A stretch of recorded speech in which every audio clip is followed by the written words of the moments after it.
భారతదేశంలో మొట్టమొదటిసారిగా ఉచిత విద్య, ఉచిత వైద్యం కోసం ప్రజల తరపున పోరాటం చేస్తుంది మీ జీఎంకే టీవీ. పచ్చటి ప్రకృతి ఒడిలో ఉండే ఆ ప్రాంతం ఒక్కసారిగా భగ్గుమంది.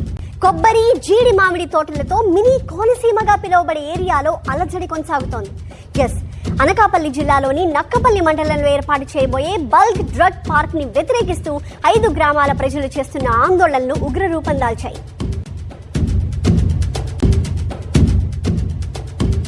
మొదట బల్క్ డ్రగ్ పార్క్ ని కాకినాడ జిల్లా తొండంగి మండలంలో ఏర్పాటు చేయాలని భావించారు. అయితే స్థానికుల నుంచి తీవ్ర వ్యతిరేకత రావడంతో అనకాపల్లికి మార్చారు. కేంద్ర, రాష్ట్ర ప్రభుత్వాల ఆధ్వర్యంలో ఈ డ్రగ్ పార్క్ నిర్మాణ పనులు కూడా ప్రారంభమయ్యాయి. బల్క్ డ్రగ్ పార్క్ ఏర్పాటుతో నక్కపల్లి మండలాన్ని ఫార్మా హబ్ గా మార్చాలని ప్రభుత్వం భావిస్తోంది. ఈ ప్రాజెక్టు వ్యయం 1257 కోట్ల రూపాయలుగా అంచనా వేసి ముందుకు వెళ్తోంది. 1270 ఎకరాల భూమిని ప్రాజెక్టు నిర్మాణం కోసం సేకరించింది. డ్రగ్ పార్క్ ఏర్పాటైతే సుమారు 25,000 మంది స్థానికులకు ఉపాధి అవకాశాలు లభిస్తాయని ప్రభుత్వం చెబుతోంది. అయితే మా కొద్ది ప్రాజెక్ట్ అంటున్నారు నక్కపల్లి మండలంలోని 5 గ్రామాల ప్రజలు. ముక్త కంఠంతో నెల రోజులుగా టెంట్లు వేసుకుని ఆందోళనలు ఉధృతం చేశారు. అనకాపల్లి జిల్లా రాజయ్యపేట గ్రామంలో బల్క్ డ్రగ్ కంపెనీ మాకొద్దు అంటూ రాజయ్యపేట గ్రామస్తులు గత 34 రోజులుగా ఇక్కడ దీక్షలు చేపడుతున్నారు. సుమారు 10,000 మంది జనాభా, 2,500 మంది కుటుంబాలున్న ఈ ఊర్లో బల్క్ డ్రగ్ కంపెనీ వల్ల మాకు అనారోగ్యాలు వస్తాయని చెప్పి వాళ్ళు ఆవేదన వ్యక్తం చేస్తున్న పరిస్థితి. ఇక్కడ మనతో పాటు గ్రామస్తులు ఉన్నారు. వారిని అడిగి ఈ కంపెనీ గురించి, అసలు దీని విషయంపై మరిన్ని విషయాలు అడిగి తెలుసుకుందాం. సార్ చెప్పండి, ఈ కంపెనీ రావటం వల్ల మీ గ్రామానికి హాని జరుగుతుందా, మేలు జరుగుతుందా? హాని జరుగుతుందండి. ఎందుకంటే మేము 34 రోజుల నుంచి ఈ ధర్నా చేస్తున్నాం. ఇప్పుడు ఈ కంపెనీ వస్తే మా ఆరోగ్యాలు పడిపోతుంది, మా జీవనం పోతుంది. చేపలు చనిపోవడం వల్ల మా మత్స్య సంపద మొత్తం పూర్తిగా నశించిపోతానే ఉద్దేశంతో మేము ఈ దేశం స్థాపించడం జరిగింది. అలాగే ప్రభుత్వం వెంటనే ఈ యొక్క బల్క్ డ్రగ్ పార్క్ని రద్దు చేసి మా మత్స్యకారులందరికీ న్యాయం చేయాలని కోరుకుంటున్నాం. అదే దాని మీద ఈ యొక్క బల్క్ డ్రగ్ పార్క్ రద్దు చేసే వరకు ఈ ఉద్యమం, ఈ దీక్ష అప్పటి వరకు కొనసాగుతుందని, అలాగే ప్రభుత్వం వెంటనే ఈ యొక్క పార్క్ రద్దు చేసి మా మత్స్యకారులకి న్యాయం చేయాలని కోరుకుంటూ, ఇప్పుడు అలాగే మా కలెక్టర్ గారు మొన్న వస్తారని ఏదో దేనివల్ల కారణాలు రాలేకపోయారు. మేడం గారు కూడా వెంటనే వచ్చి మాకు న్యాయం చేస్తారనే ఉద్దేశంతో మేమందరం ఆశిస్తున్నాం. ఆ మేడం గారు వచ్చి మాకు ఈ యొక్క పార్క్ని రద్దు చేస్తారని ఆశిస్తున్నాం. అది మేడం గారు చెప్పాలని మేము కోరుకుంటాం. ఆ రోజు మేడం కలెక్టర్ గారు ఇక్కడికి వచ్చిన పరిస్థితులు కూడా ఉన్నాయి. ఎటువంటి హామీ ఇచ్చారు కలెక్టర్ గారు? అసలు మీకు ఈ బల్క్ డ్రగ్ కంపెనీ మీద ఎటువంటి హామీ ఇచ్చారు కలెక్టర్ గారు? అంటే మేము ఆ రోజు హైవేలో కూర్చోవడం జరిగిందండి. మేడం గారు వచ్చేసి నేను బుధవారం వస్తాను, మీకు అందరికీ చెప్తాను, మీ ఊరు వచ్చేసి మీ టెంట్ దగ్గరికి వచ్చి చెప్తానన్నారండి. అలాగే మేడం గారు వాళ్ళ ఇంటి దగ్గర ఏదో ఎవరు చనిపోయిందని అన్నారు.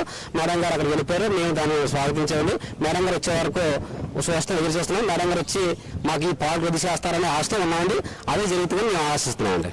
మీరు చెప్పండి, ఇప్పటికే ఈ రాజీపేట గ్రామానికి సంబంధించి ఒక 2 కంపెనీలు ఉన్నాయి. ఈ కంపెనీల వల్ల ఎవరైనా అనారోగ్యంతో చనిపోయిన వ్యక్తులు అయితే ఎవరైనా ఉన్నారా గ్రామంలో? అంటే ఇప్పటికే ఎట్రో 2007 వచ్చిందంటే అప్పటి నుండి కూడా ఇప్పటి వరకు ఇంచుమించు ఒక 100-150 మంది క్యాన్సర్, ఇతర రోగాలతో చనిపోవడం జరిగింది. ఈ ఎట్రో రావడం వల్ల వాటర్ పొల్యూట్ కానీ, ఎయిర్ పొల్యూట్ కానీ మొత్తం అంతా భూగర్భ జలాలు అంతా పాడైపోయండి. అదేవిధంగా ఇప్పుడు చేపలు ఒకప్పుడు 10 మైళ్ళ దూరం వెళ్తే చేపలు పడి విపరీతంగా పడి ఇప్పుడు 40-50 మైళ్ళ దూరం వెళ్ళినా సరే పడట్లేదు. ఒకప్పుడు ఉన్న మత్స్య సంపద అంతా ఈ పైప్ లైన్ యూడిపి అది శుద్ధి చేయకుండా పంపించడం వల్ల అక్కడ ఉన్న మత్స్య సంపద మొత్తం సర్వనాశనం అయిపోయి మాకు తినడానికి కూడా చేపలు పడలేని స్థితిలో ఉందండి ప్రజెంట్. ఇవల్ల హెట్రో వల్ల, దానివల్ల బయట కంపెనీ వద్దని చెప్తున్నారు సార్. అయితే ఇప్పుడు హెట్రో ఉన్నది, ఆల్రెడీ హెట్రో ఉన్నది. మరి హెట్రో పైన మీరు ఎటువంటి వ్యాఖ్యలు చేయలేదు? బల్క్ డ్రగ్ మీద ప్రత్యేకంగా ఎందుకు నిరసన చేపడుతున్నారు? ఆల్రెడీ హెట్రో మీద ముందు మేము చేసామండి. అదే గతంలో 2010లో ఎస్ఎస్జెడ్ స్థాపించిన తర్వాత వాళ్ళు కొత్తగా పైప్ లైన్ వేశారు. అప్పుడున్న పైప్ లైన్ వల్ల చాలా సర్వనాశనం అయిపోతుందని అన్నారు సార్. అదేవిధంగా 2021 డిసెంబర్ 1వ తారీఖున మా వాళ్ళందరూ కొత్త పైప్ లైన్ వేస్తూ ఉంటే అక్కడ శాంతియుత నిరాదీక్షని అక్కడ పెట్టారు సార్. అప్పుడు అక్కడ పెట్టి 700 రోజులు చేసాం. 700 రోజులు చేసి అలాగే గ్రీన్ ట్రిబ్యునల్ కోర్టులో కూడా కేసు వేయడం జరిగింది. అదే గ్రీన్ ట్రిబ్యునల్ కూడా ఆంధ్ర యూనివర్సిటీ నుంచి వాళ్ళు వచ్చి ఇంచుమించు 312 పేజీలు రాశారు సార్. మన దీనికి నష్టపరిహారం కూడా 6,80,00,000 చిల్లర విధించారు సార్ ఎట్లోకి. ఎందుకంటే పొల్యూషన్లో వాళ్ళు ఎలాగా విచ్చలవిడిగా చేస్తున్నారో ప్రభుత్వ నిబంధనలను కూడా తిక్కరించి వాళ్ళకి నచ్చినట్లు చేస్తున్నారని గ్రీన్ ట్రిబ్యునల్ కోర్టు వాళ్ళ మీద అపరాధ రుజువు విధించడం కూడా జరిగింది సార్. ఇప్పుడు అనిత గారు కూడా ఇక్కడికి వచ్చారు. అనిత గారు వచ్చినప్పుడు కూడా మీరు గ్రామస్తులు గ్రామంలోకి రావకుండా నిర్బంధించిన సంఘటనలు కూడా జరిగాయి. అనిత గారు ఏం మాట్లాడారు, ఏమైనా చెప్పారా మీకు, ఎటువంటి హామీ ఏమైనా ఇచ్చారా? అదే యాక్చువల్గా మేము ఇంతమంది అక్కడ ఫస్ట్ టెంట్ మేము బాధితులు గుడి తెరేసాను. అక్కడి నుంచి ఇక్కడికి వచ్చిన తర్వాత ఇక్కడ పోలీసులు మాకు జరిగిన మేము అక్కడ బయట పనులు చేస్తుంటే అక్కడ టెంట్ వేసాం సార్. అక్కడ టెంట్ వేసారు. నైట్ మొత్తం పోలీసులు మా వాళ్ళు కొట్టడం చాలా విధ్వంసాలు చేసేసారు. తర్వాత ఆ రోజు మేము ఏమంటే హోంమంత్రి మేడం గారు వెంటనే స్పందించాలి అని చెప్పగానే మేడం గారు మాతో అంటే ఆర్డీఓ గారు వచ్చి వాళ్ళు రికార్డింగ్ వీడియో పెట్టి ఆ వీడియో ఏమన్నారంటే మేడం గారు 30వ తారీఖు లేదా 30వ తారీఖున వస్తారని చెప్పారు. తర్వాత ముందుగా 2 రోజుల ముందు ఏమన్నారంటే మేడం గారు 29న వస్తారు, కలెక్టర్ గారు విజయనగరంలో శ్రీకాకుళంలో ప్రోగ్రామ్ ఉందా అని చెప్పడం జరిగిందండి. తర్వాత మేడం గారు వచ్చే అంటే బయట కంపెనీ రద్దు చేస్తారేమో చాలా ఆశగా ఎదురు చూసామండి. అంటే మేడం గారు హోమ్ మినిస్టర్ గారు ప్రభుత్వం దృష్టికి ఆల్రెడీ తీసుకెళ్ళి ఉంటారు, ఏదో చెప్తారని చేసి మేము మేడం గారు పెంట చేసి చాలా అంగరంగంగా చేసాం. తీరా మేడం గారు వచ్చిన తర్వాత మేడం గారు ఏమన్నారంటే బల్క్ పార్క్ దీనికోసం దీన్ని ఇంజనీర్ మీరు కమిటీ చేసుకోండి, కమిటీ కోసం నేను ముఖ్యమంత్రి వారి దగ్గరికి తీసుకువెళ్తాను అని అన్నారండి. మా కమిటీ వద్దని అన్నారు సార్. ఆల్రెడీ మా మీద అన్యాయంగా కేసు ఇంచుమించు 35, 40 అంటే మొన్న పేపర్లో అయితే అప్పటికి మేడం గారు వచ్చేసరికి 35 కేసులు పెట్టారండి. ఈ కేసు కోసం మాట్లాడలేదు. బయట పనులు చేస్తున్నారు. అప్పుడు కూడా మేము ఇక్కడ సాంకేతిక ధర్నా చేసినా సరే పనులు చేస్తున్నారు. పనులు కూడా ఆపలని చెప్పినా సరే మేడం గారు మైక్ కింద సిఆర్పిఎఫ్ కానిస్టేబుల్కి ఇచ్చేసి వెళ్ళిపోవడం జరిగింది. దాంతో మా ఇల్లు ప్లస్ ఇక్కడ ఉన్న వాళ్ళందరూ మేడం గారు క్యాన్వాన్ అడ్డుకోవడం జరిగింది. మేడం గారు అప్పుడు పనులు ఈ బల్డ్రాక్ ఏదో ఒకటి కొనుక్కొచ్చే వరకు పనులు ఆపుతారని స్పష్టంగా హామీ ఇవ్వడం జరిగింది. అదేవిధంగా 10-20 మంది కమిటీ చేసుకొని కంపెనీని తీసుకెళ్తున్నారండి. మీ వల్ల కమిటీ లేకుండా డైరెక్ట్గా మా బాధలు మేము ఎన్నో ఆల్రెడీ ఇప్పటికే ఉన్న ఎట్లా వాళ్ళు ఎంతో కుంగి కుసించిపోతుంది. అలాంటి బయట కంపెనీ వస్తే ఇప్పటికే 50% వరకు జనాలు సర్వనాశనం అయిపోయాం. ఇప్పటికీ ఈ బయట కంపెనీ వస్తే పూర్తిగా మత్స్యకారులు ఎవరు ఉండరు. ఒకప్పుడు రాజీపేట గ్రామంలో మత్స్యకారులు ఉండేవాళ్ళు, ఇప్పుడు మత్స్యకారులు లేరు అని చెప్పుకోవాల్సి వస్తుంది. మేడం అంటే మేడం గారు వెనకాల నేను పై దృష్టికి తీసుకెళ్తానమ్మా, నేను ఏదో చెప్తానన్నట్లు చెప్పడం జరిగింది. ఇవి ఇంత శాంతియుతంగా నిరసన చేపడుతుంటే మనం వచ్చేటప్పుడు కూడా మేము చూసాము, మరి ఎక్కడికక్కడ పోలీసులు పూర్తి స్థాయిలో ఎంత పెద్ద పహారా కాశారంటే ఏదో లోపలేదో పెద్ద యుద్ధాలు జరుగుతున్నట్టు పోలీసులు అంతలాగా ఉండడం వల్ల కారణం ఏంటి అసలు? కారణం అంటే సార్, మనం రాజీపేట గ్రామం నుంచి సుమారు ఈ రోజుకి 34 రోజులు ధర్నా చేశారు సార్. ఈ 34 రోజుల్లో జరిగిన అనేక పరిణామాల వల్ల శాంతి భద్రతల సమస్య కూడా లోపించింది. మా వాళ్ళకి ప్రధాన సమస్య ఏంటంటే ఏది ఏమైనా కూడా బల్క్ డ్రగ్ పార్క్ అనేది రద్దు చేయకపోతే ప్రభుత్వాలు ఇటు అధికారులు నాయకులు అందరూ కలిసి ఆలోచించి సరైన న్యాయం చేయకపోతే మేము ఏమైపోతాము అన్న ఆలోచనతోనే చేస్తున్నారండి. అయితే ఇటు ప్రభుత్వాలకి ప్రజలకి మధ్యలో వారధులుగా ఉన్నారు. వాళ్ళు ఎలా పనిచేస్తున్నారు, ఏం చేస్తున్నారు అనేది వారికే తెలియాలి. ప్రజలుగా మాకు తెలియదు, అటు ప్రభుత్వాలకి వాళ్ళకే తెలుస్తుంది. మనం యాజ్ రూల్ ప్రకారంగా డిపార్ట్మెంట్లు మనం ప్రత్యేకించి ఏం చేయలేం.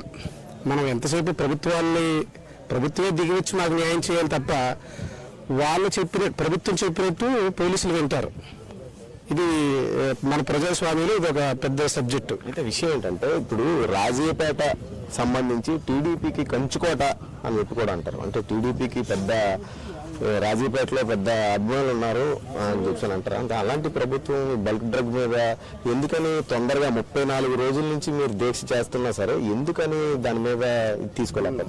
ఆ విషయం అయితే మాకు బాధలేదు. ఎందుకంటే ఎక్కడో విదేశాల్లో తగిలికొట్టిన కంపెనీలు అక్కడ యూకొత్తపల్లి తొండంగి మండలం యూకొత్తపల్లి నుంచి పంపించేస్తే జగన్ గారి ప్రభుత్వంలోని కేబినెట్ ఆమోదం అయింది. తర్వాత ఇక్కడికి వచ్చింది, ఇక్కడ పెట్టారు 2023లో జనవరిలో ఇక్కడ పెట్టిన తర్వాత ఇప్పుడున్న ప్రభుత్వాలు దీన్ని ఇంప్లిమెంట్ చేయవలసి వస్తుంది. కాబట్టి ఇక్కడ ఏ పార్టీ బలంగా ఉంది, ఏ పార్టీ బలంగా లేదన్నది కాదు కదా, గ్రామం ముఖ్యం. పార్టీలకు అతీతంగా ఇది జరుగుతుంది, గ్రామం ముఖ్యం. కాబట్టి ఇక్కడ పార్టీలతో సంబంధం లేదు. మాకేంటంటే ఏకైక నినాదం బల్క్ డ్రగ్ పార్క్ కాకుండా వేరే అవసరాలకి ల్యాండ్ని వాడుకోండి. బల్క్ డ్రగ్ పార్క్ కాకపోతే మాకు ఇబ్బంది లేదు, ఏ స్టీల్ ప్లాంట్కో ఇతర అవసరాలకు వాడుకోండి. ఇక్కడ కేవలం మొత్తం 95% సుమారుగా 100% మనకు మొత్తం జీవనం సముద్రం మీద ఆధారం. ఎటువంటి ల్యాండ్స్ కానీ ఇక్కడ సరైన మౌలిక వసతులు కానీ ప్రజలకి ఇప్పటి నుంచో బేదారకు ఉంది. సగటు మత్స్యకారుడిగా ఒకరికొకరు మనం నిలబడి ఈ టైంలో చేసుకోకపోతే, ప్రభుత్వాలు దిగొచ్చి ప్రజలకు సరైన న్యాయం చేయకపోతే వీళ్ళు ఎక్కడికి పోతారు, ఎలా బ్రతుకుతారు అన్న భయాందోళనలో ప్రజలు ఉన్నారు సార్. ఒకప్పుడు మీరు వేటకు వెళ్తే ఎంత క్వాంటిటీలో మీరు చేపలు పట్టేవారు, ఇప్పుడు వేటకు వెళ్తుంటే కంపెనీలు వచ్చిన తర్వాత ఎంత క్వాంటిటీ తగ్గిందా ఏంటి? తగ్గింది సార్. సుమారుగా క్వాంటిటీ అయితే 50% తగ్గిపోయింది సార్. 50% తగ్గిపోయింది. మన వాళ్ళు కొంత బయటకు వెళ్ళి వేట చేసుకొని ఏదో కవర్ చేసుకొని అలా బతుకుతున్నారు. నిజానికి ఇక్కడైతే వేట తక్కువ కాబట్టి కదండి బయటకు వలసకెళ్తారు. ఇక్కడ పుష్కలంగా చేపలు దొరికితే అక్కడికి వెళ్ళరు కదా, అది మనకు నిదర్శనం. ఎట్టి పరిస్థితుల్లోనే వలసలు అంటే ఎక్కడికి? పూరి వెళ్తారు, కోనార్కి వెళ్తున్నారు, ఈస్ట్ గోదావరిలో ఎస్సీయానం, సిరియానం, వాసాల తిప్ప, రామేశ్వరం, ఇలాగా ఒక 5-6 గ్రామాల బందరు ఇలా వెళ్తుంటారు సార్. అంతర్వేది వెళ్తుంటారు. అక్కడ ఒక 6 నెలలు 7 నెలలు వేట చేసుకుని మళ్ళీ ఇక్కడికి వచ్చి ఇంకెలా జీవనం కొనసాగిస్తున్నారు అంతే. అంటే బ్రతుకు తెరువు పోరాటం ఇదంతానా. దీనికి ప్రధాన కారణం ఏంటి సార్ అంటే పొల్యూషన్ వస్తుంది. వందలాది కంపెనీలు వస్తే పొల్యూషన్ వచ్చేస్తుంది, సముద్రం పాడవుతుంది. సముద్రం పాడైపోయినప్పుడు మనకి వేరే ఆధారం లేనప్పుడు ఎలా బ్రతుకుతారు? ఇప్పుడు ల్యాండ్స్ ఉన్నాయనుకోండి, లేకపోతే మా వాళ్ళకి బయట వృత్తులు ఏదైనా అలవాటు ఉందనుకోండి, ఈ పార్పేనో లేకపోతే ఏదైనా మంచి స్కిల్ ఉండి బలమైన చదువులు ఉండి ఫైనాన్షియల్గా బలంగా ఉంటే బయటకు వెళ్ళి పనులు చేసుకుంటారు. చదువులు తక్కువ, అంతంత మాత్రమే. వీళ్ళందరికీ ప్రభుత్వాలు ఇక్కడ ఆలోచించి మత్స్యకారుల జీవితాలు ఏంటో ప్రభుత్వానికి తెలియదు అంటారా? ఎంతో కొంత ఈ పేదరికం ఏంటి, ఇక్కడ ఉన్న వీళ్ళు బ్యాక్వర్డ్ కులాలు, ఈ కులాలకి ఎవరు హెల్ప్ చేస్తారు? ప్రభుత్వం చేయాలి. మా ఆలోచన కూడా అదే. ప్రభుత్వం ఏదో రకంగా దిగొచ్చి ఇది ఈ బల్క్ డ్రగ్ కాకుండా వేరే అవసరాలు పెట్టుకొని మమ్మల్ని కొంత కాపాడి అర్థం చేసుకొని రక్షిస్తారని మా ఆలోచన సార్. అంటే ఇప్పుడు బల్క్ డ్రగ్ కంపెనీ వచ్చిన తర్వాత ఊరిలో గ్రామంలో ఉన్న యువతకు కానీ ఎవరికైనా ఉద్యోగ అవకాశాలు ఇస్తామని చెప్పి కానీ ఇలాంటి మాటలు ఏమైనా చెప్పడం జరిగిందా? చెప్తున్నారు. ఇంటికో అంటే అర్హత కలిగిన ప్రతి ఒక్కరికి వాళ్ళకున్న స్కిల్ ఎడ్యుకేషన్ బట్టి ఒక ఉద్యోగం ఇస్తామని అంటున్నారు. అలాగే మంచి హాస్పిటళ్ళు లేకపోతే ఫీజులు కట్టకుండా, అంటే మా దగ్గర మాట్లాడిన మాటలు ఫీజులు అనేవి కట్టకుండా ఇక్కడే చదువుకొని పెద్ద కాలేజీలు ఏదో చెప్తున్నారు. కొన్ని హామీలు చెప్పారు. అది ప్రజలకి ఏంటంటే సరే హామీలు అనేది పక్కన పెట్టండి, హామీలతో మన పొట్ట గడవదు కదా, ఈ ఒక జీవన బ్రతుకు పోరాటం చేస్తున్నాం కాబట్టి మనకి ఎట్టి పరిస్థితులు ఈ ప్యాకేజీలు ఈ హామీలు పక్కన పెట్టి ఐకమత్యంగా ప్రజలందరూ ఏకమై బల్క్ డ్రగ్ అనే దాన్ని రద్దుపరుచుకునే ఆలోచనలోనే ఇక్కడ మేజర్ ఇష్యూ, ప్రధానమైన ఇష్యూ. ఈరోజు 34 రోజులు కొన్ని కోట్ల రూపాయలు నష్టపోయినా కూడా గ్రామం అంతా ఐక్యంగా ఇక్కడ ఉండి పోరాటానికి కారణం కూడా అదే. అప్పుడు మేము అదే 34 రోజుల నుంచి దీక్ష చేస్తున్న ప్రభుత్వం ఇంకా దిగి రాలేదంటే మరి ఏమనుకోవాలి? అసలు దిగి రాలేదు అంటే ప్రభుత్వాలకి మనకి వారధంగా ఉన్న మధ్యవర్తులకి మనకి ఇప్పుడు మేడం గారు ఉన్నారు, కమిటీ వేసుకోమంటున్నారు. మనం ఏంటంటే కమిటీ అంటే ఆ కమిటీ అంటే కమిటీ ఏ విధమైన కమిటీ అంటే ఎలాగ కమిటీ అంటే ఎవరు పెట్టేవారు ఉన్నారో ఇప్పుడు చంద్రబాబు నాయుడు ఉన్నారు సార్. ఇప్పుడు ఈవిడ పరిధి, ఇప్పుడు మినిస్టర్ గారు ఉన్నారు, ఆవిడ పది కాదు కదా, ఇది సెంట్రల్ గవర్నమెంట్ ఇచ్చిన ప్రాజెక్టు, అది అందరికీ తెలుసు. మేడం గారు ఏమంటున్నారంటే ఇది నా పరిధి కాదు, ఎవరెవరు ఏదో చెప్తున్నారు వినేస్తున్నారు, ఓకే ఇప్పటికైనా పర్వాలేదు, మీరు ఒక 10 మంది 20 మంది 100 మంది ఎంతమంది అయితే అంతమంది. ఎంత సెంట్రల్ గవర్నమెంట్ అయినా సరే కూటమి ప్రభుత్వం అంటే డబుల్ ఇంజిన్ సర్కార్ నడుస్తుంది కదా, కూటమి ప్రభుత్వం.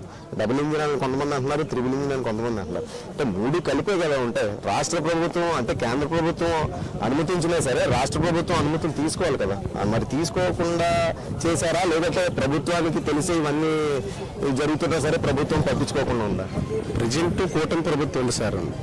ఆ రోజు సెంట్రల్ గవర్నమెంట్ 17 రాష్ట్రాలతో, మన స్టేట్ గవర్నమెంట్ ఏం చెప్పిందంటే నేను 17 రాష్ట్రాలతో పోరాడి ఈ కంపెనీని, ఈ బల్క్ డ్రగ్ పార్క్ని ఇక్కడ పెట్టాను, అనేక ఉద్యోగాలు రెవెన్యూ జనరేట్ అవుతుంది, చుట్టుపక్కల ప్రాంతాలు అభివృద్ధి అవుతాయి అనేసి ఆ రోజు వైసీపీ గవర్నమెంట్ పెట్టింది. పెట్టినప్పటికీ కూడా మీరు ప్రజెంట్ ఇంప్లిమెంట్ చేసేది టీడీపీ గవర్నమెంటే కదండి. ఈరోజు ప్రజల కోసం ఆలోచించి ఈ బల్క్ డ్రగ్ పార్క్ని వేరే చోట పెట్టుకోవడం కానీ, లేకపోతే మాకు ఇబ్బంది లేకుండా ప్రత్యామ్నాయంగా ఏదైనా ఆలోచించి చేయాలన్నది మా ఆలోచన సార్. మీరు చెప్పండి సార్, ఇప్పుడు ప్రధానంగా మీరు చెప్పండి, ప్రధానంగా ఈ బల్క్ డ్రగ్ కంపెనీ మీరు చెప్పినట్టు ప్రభుత్వం కానీ దిగి వచ్చి ఆపకపోతే నెక్స్ట్ మీరు చేసే చర్యలు ఎటువంటి చర్యలు, ఎటువంటి చేసే ఉంది? మేము బల్క్ డ్రగ్ కంపెనీ తొలగించకపోతే మా ప్రాణాలను ఇస్తామండి. ప్రాణాలు తీసి ఎట్టి బస్సులు వాడే కంపెనీ పెట్టలేదండి.